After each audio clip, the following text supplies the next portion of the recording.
악성 관계라고 해서 아주 해를 많이 주거나 착취적인 관계에 있는 경우에 사실 이제 상담을 좀 깊이 하게 되고 여러 가지 이제 전략을 세우기도 하거든요. 극단적인 사례들이 꽤 있죠. 스토커 같은 사람한테 시달리는 경우라든지 이제 이런 경우가 생기면 혼자서 해결하기가 어렵기 때문에 일단은 이제 오픈해서 상담을 하면서 구체적으로 어떤 과정을 밟을지를 이렇게 계획을 어느 정도 세우지 않으면은 이제 좀 섣부르게 관계 끊기를 했다가 더 이렇게 어려워지는 경우가 실제로 있거든요.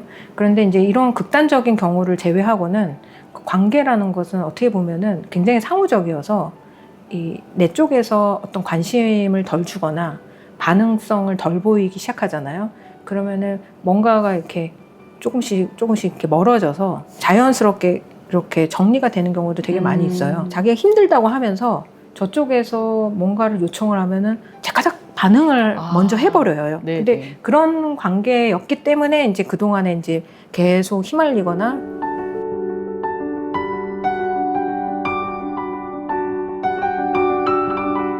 우리 직장 관계 이야기도 좀 해볼게요.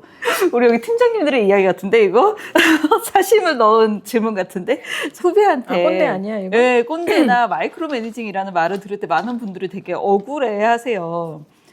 이 책에서는 민규 씨 이야기를 보면서 문제는 말투나 방식이 아니라 훨씬 더 오래된 곳에 있다 이렇게 이야기를 하는 게 인상적이었는데, 자, 좋은 선배가 되려고 하는데 사실은 꼰대가 되어버린 이런 사람들한테 어떤 것이 먼저 필요할까요? 사실 좋은 선배는 아주 어렵게 그 자리까지 오지 않은 사람들이 되게 좋은 선배가 되는 것 같아요. 그런 사람은 안 되나요?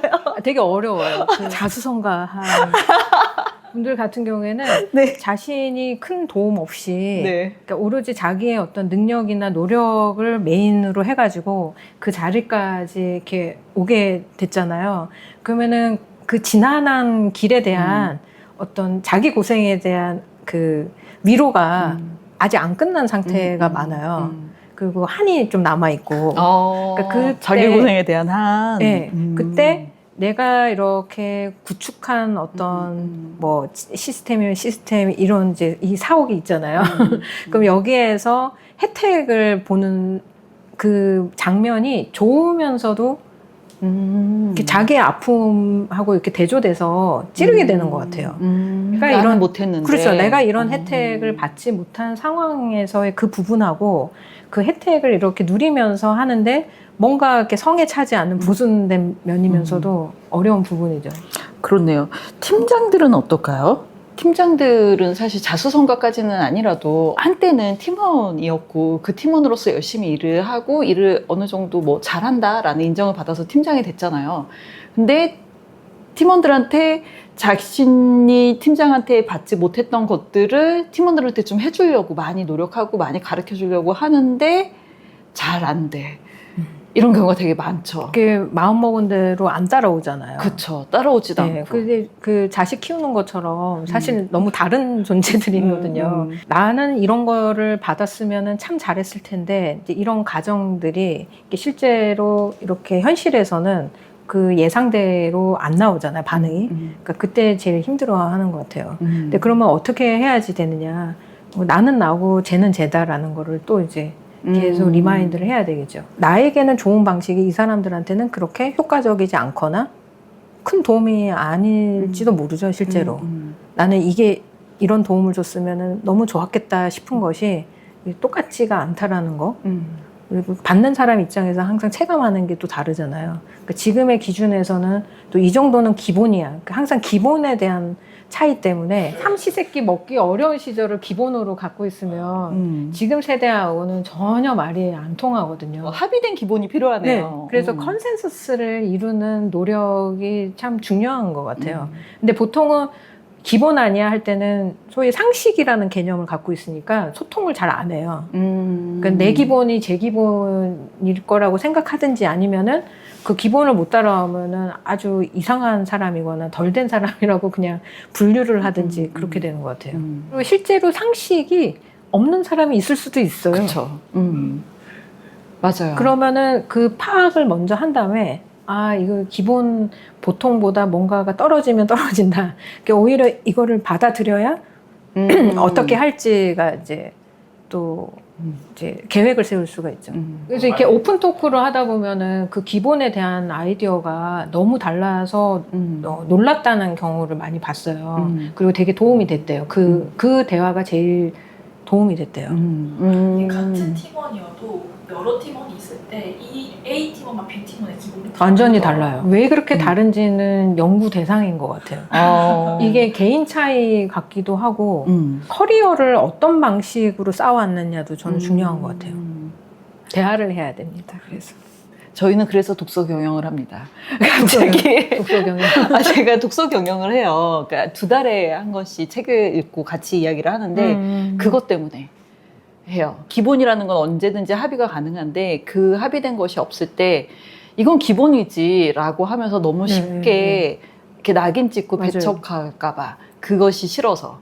네, 그리고 서로가 우리의 기본 혹은 우리의 기준 혹은 우리의 바탕은 이런 거야 라는 거를 좀 이야기를 통해서 그 같은 곳을 바라볼 수 있게끔 하기 위해서 좀 되게 중요한 것 같네요. 네, 너무 중요하더라고요. 그 아까 거절감에 대한 이야기를 많이 해 주셨어요. 그게 어떻게 우리의 존재를 조금 좌우할 수 있는 흔들게 되는 어떤 그런 경험이다. 그래서 그런지 많은 분들이 타인의 부탁을 거절하는 거를 되게 어려워 하시잖아요. 주변 사람의 부탁은 다 들어주면서도 정작 자신은 아무것도 부탁하지 못하는 분들이 많습니다. 이 부탁을 어디까지 들어주고 어디서부터 거절을 해야 할지 거기에 대한 기준 같은 게 혹시 있나요? 해봐야지 뭐든지 된다고 하잖아요. 그 거절도 해봐야지 되는 거예요. 근데 거절을 많이 받고 자란 사람은 거절의 아픔을 굉장히 많이 어릴 때부터 겪었을 거 아니에요. 그러다 보면은 거절 자체를 이렇게 못하게 돼버려요. 그래서 거절을 많이 받은 사람일수록 거절하는 것도 하나의 미션이에요. 거절을 안 하고는 살 수가 없는데 다 예스 할 수 없잖아요. 그러면 일이 안 되거든요. 그러면은 잘 거절을 하는 방법도 익혀야지 되고, 그리고 거절을 내가 받았을 때 그거를 이렇게 받아들이는 연습을 해야 되는데, 그러려면은 결국에는 본인이 해봐야죠. 내가 뭔가를 요청을 했을 때 노라는 답을 듣거나 아니면은 바로 예스를 못 얻었을 때 이제 어떻게 느끼는지를 좀 잘 스스로 이렇게 알고 있어야지 돼요. 근데 잘 모르는 경우가 생각보다 많거든요. 거절할 수도 있죠 하고서는 이제 받은 것처럼 지나갔는데 이분이 소화가 안 된 거예요, 사실은. 이 머리로는 상대방이 뭐 예스 할 수도 있고 노 할 수도 있고 뭐 괜찮다 이렇게 했지만은 안 괜찮은데 괜찮다라고 하니까 그러면 이제 다른 데서 자꾸 문제가 생기죠. 저는 거절받는 게 너무 힘들어요. 이렇게 표면적으로 이렇게 내세우는 경우에는 이 사람이 이제 거절에 민감하구나가 그래도 옆에 있는 사람들도 다 알거든요. 제일 힘든 게 아까 제가 처음에 말씀드린 거절에 나는 괜찮다라고 생각하는 경우가 제일 더 어렵죠. 스스로도 자각하지 못하니까. 네, 둔감하거나 아니면은 그 자체를 이렇게 부정하는 단계거든요. 그러면 거절을 잘하는데도 연습이 필요하다라고 하셨는데 어떤 연습을 해야 할 수가 있을까요? 저희가? 어떻게 보면은 가까운 관계에서 좀 연습을 해봐야지 그나마 안전한 것 같아요. 어려울 때 이게 어렵다라고 이제 얘기해 볼 수 있으면 훨씬 나아지더라고요. 네. 나 이렇게 하는 건 힘들어. 나 이거는 할 수 없어. 처음에 이제 그런 느낌이 있을 거 아니에요. 이게 많이 부담스러운지 아니면 할 만한지 아니면 전혀 부담스럽지 않은지 이제 이 단계가 있을 텐데 대개는 아주 못해 먹을 거 아니면은 하겠다라고 하잖아요. 근데 그때 조금 더 용기를 내서 하기는 하는데 이제 이런 부분이 좀 어렵습니다. 혹은 지금 부담이 됩니다라고 이렇게 얘기를 하면 어쨌든 위에 팀장이든지 아니면 거기 무슨 상사든지 이렇게 알게 되잖아요. 알게 됐을 때 그 부분을 과연 이제 무시할 만한 팀장이 몇 명이나 될까? 아까 이게 팀장님이라고 하셨는데 그 흔쾌히 이렇게 할게요 한 사람하고 하는데 이건 좀 어려운데 하면 보통의 사람은 다 의식을 하게 돼요. 그 의식을 했을 때 살펴주게 되잖아요. 살펴주거나 아니면은 그 문제가 좀 심각하다 그러면은 의논을 하겠죠. 의논을 하거나 회의를 하거나 이 사람의 뭔가를 아예 다른 사람한테 일부는 넘겨야 되나 이런 구체적인 이제 솔루션을 갖게 되는데 이 경험을 한 사람하고요 말없이 참고 이렇게 하다가 혼자 복장 터지거나 아니면 실제로 일도 그르치게 된 이 프로세스를 갖는 거는 굉장히 달라요. 그런 경험을 해보는 게 되게 네. 중요하네요. 조율하고 네. 상대방이 그래도 완전히 내 문제를 해결해 주진 않지만 내 어려움에 이렇게 귀 기울여 주는 그 경험을 하는 것도 저는 중요하다고 생각해요. 네. 첫 번째는 아마도 가정이 되어야 되지 않을까라는 네. 생각도 좀 들었어요. 맞아요. 좀 안전한 환경에서 내가 거절한다고 해서 크게 나한테 불이익이 온다거나 혹은 그것이 굉장히 큰 문제가 되지 않는다라는 거를 그걸 먼저 경험해야 경험하는 돼요. 게. 아, 그렇기 때문에 어려서 거절을 많이 받은 사람일수록 커서 거절을 더 못하게 못하게 되는군요. 돼요. 아, 네. 그런 경험을 해본 적이 없으니까. 그 다음에 손절과 관계 유지하기. 가끔은 끊어내야 하는 관계도 또한 있잖아요. 근데 또한 요즘에는 손절을 되게 쉽게 권하는 분위기이기도 해요. 또한 또 한편으로는 여기서는 손절 하는데 한편으로는 잘 못 끊어내서 자신을 굉장히 많이 소모하고 어떻게 해야 할지 몰라서 좀 고민하고 고생하는 분들도 좀 많이 있죠. 작가님이 생각하시는 관계 끊기의 기준점이라고 한다면 그거는 어떤 것일까요? 악성 관계라고 해서 아주 해를 많이 주거나 착취적인 관계에 있는 경우에 사실 이제 상담을 좀 깊이 하게 되고 여러 가지 이제 전략을 세우기도 하거든요. 이제 그런 경우는 어떻게 보면 좀 극단적인 사례들이 꽤 있죠. 스토커 같은 사람한테 시달리는 경우라든지 이제 이런 경우가 생기면 혼자서 해결하기가 어렵기 때문에 일단은 이제 오픈해서 상담을 하면서 구체적으로 어떤 과정을 밟을지를 이렇게 계획을 어느 정도 세우지 않으면은 이제 좀 섣부르게 관계 끊기를 했다가 더 이렇게 어려워지는 경우 실제로 있거든요. 그런데 이제 이런 극단적인 경우를 제외하고는 관계라는 것은 어떻게 보면은 굉장히 상호적이어서 내 쪽에서 어떤 관심을 덜 주거나 반응성을 덜 보이기 시작하잖아요. 그러면은 뭔가가 이렇게 조금씩 이렇게 멀어져서 자연스럽게 이렇게 정리가 되는 경우도 되게 많이 있어요. 자기가 힘들다고 하면서 저쪽에서 뭔가를 요청을 하면은 자가작 반응을 먼저 해버려요. 네네. 근데 그런 관계였기 때문에 이제 그동안에 이제 계속 휘말리거나 패턴이 만들어진 거네요. 시달려 온 거거든요. 그러니까 거기에서 내가 조금 이렇게 스톱해보는 연습이 되게 어려워요. 그럼 막 불안이 올라와요.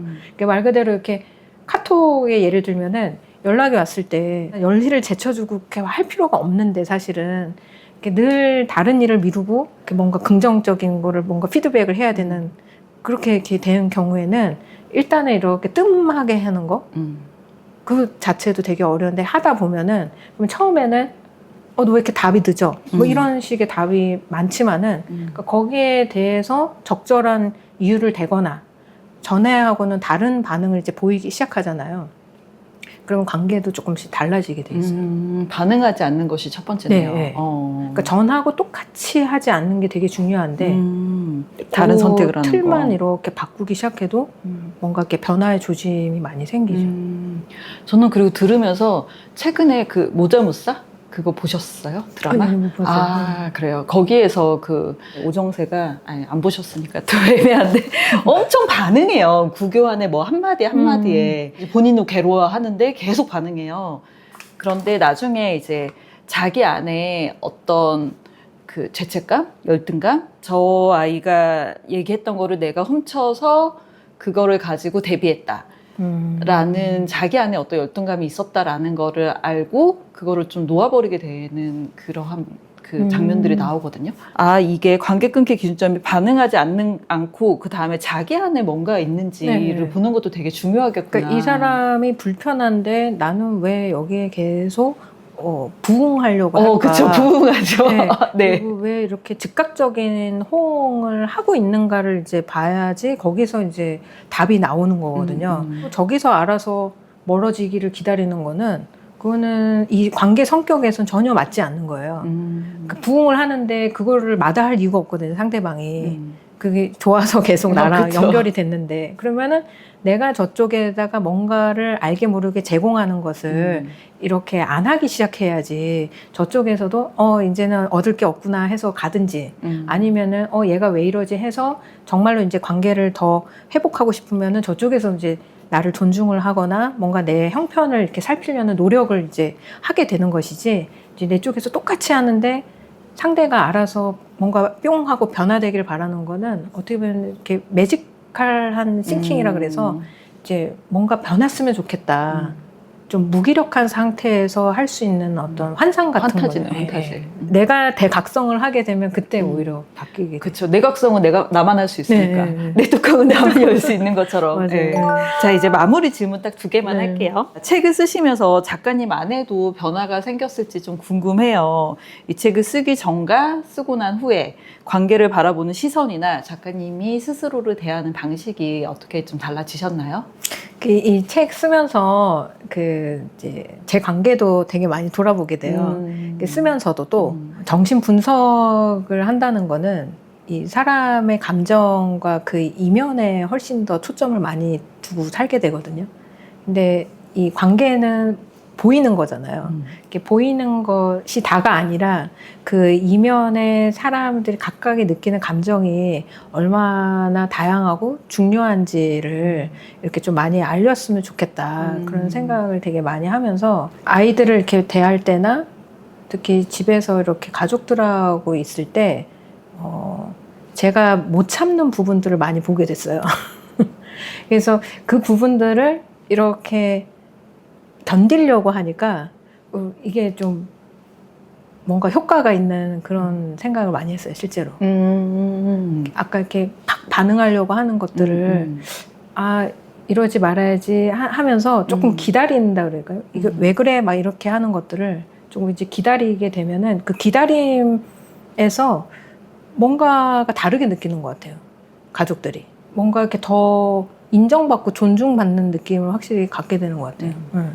그리고 저도 이 말은 좀 기분이 나쁘다. 그러니까 이거를 많이 하게 됐어요. 들으면서는 되게 그 시간 동안 성숙해진다? 숙성되어진다? 그러면서 단단해진다? 나는 그 말은 기분이 나빠 라는 거를 네. 이야기할 수 있다는 건 사실 되게 단단해진 사람만이 할 수 있는 거라고 생각하거든요. 처음에는 이렇게 부딪히지만은 기분이 나쁘다라고 하니까 저희 시어머니하고도 그럼 왜 그렇게 말을 자꾸 하시냐 이렇게 하다 보면은 할 수도 있지 뭐 하고서는 생각을 해요, 이 시어머니가. 그러면은 생각을 하는 과정에서 저에 대한 태도가 어쨌든 조심하는 게 느껴지잖아요. 그러면은 그게 또 저는 좋은 거예요. 서로가 서로를 이렇게 의식한다, 싫어하는 거를 조심하려고 노력하는구나가 전달이 돼도 이게 효과가 있는 거예요. 이 책을 쓰시면서 또한 변화가 좀 일어나셨네요. 네. 네. 이 책 쓰면서 굉장히 많이 부딪히기도 했고 또 굉장히 이렇게 극적으로 달라지기도 하고 그랬던 것 같아요. 마지막 질문할게요. 아까 그 에필로그에 70대 여성분 이야기 많이 몇 번 하셨어요. 근데 저도 참 그 부분이 인상적이었는데, 자, 남편과 헤어졌다 합치기를 반복하면서도 끝내 관계를 포기하지 않는 분의 이야기였습니다.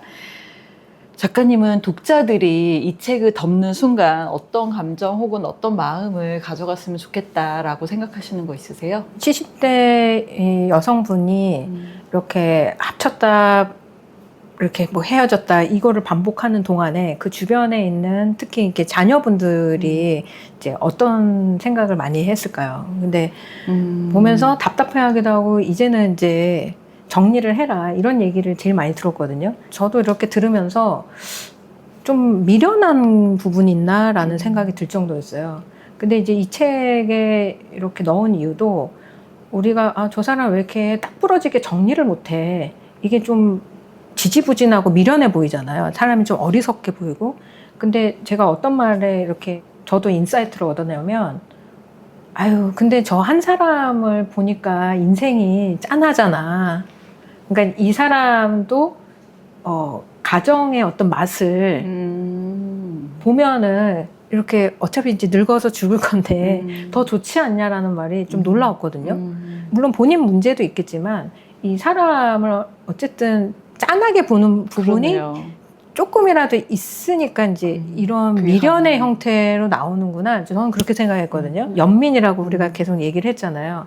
그러니까 남에게도 그렇고 나에게도 그렇고 이렇게 좀 부족하고 실수투성인 부분이 그게 인간이지라고 이렇게 받아들이는 면이 있어야 한 번 더 기회를 주는 거잖아요. 계속 미련할 이렇게 보일 정도로. 근데 이게 미련하다 한 게 아니라는 거를 이제 저도 깨닫게 됐어요.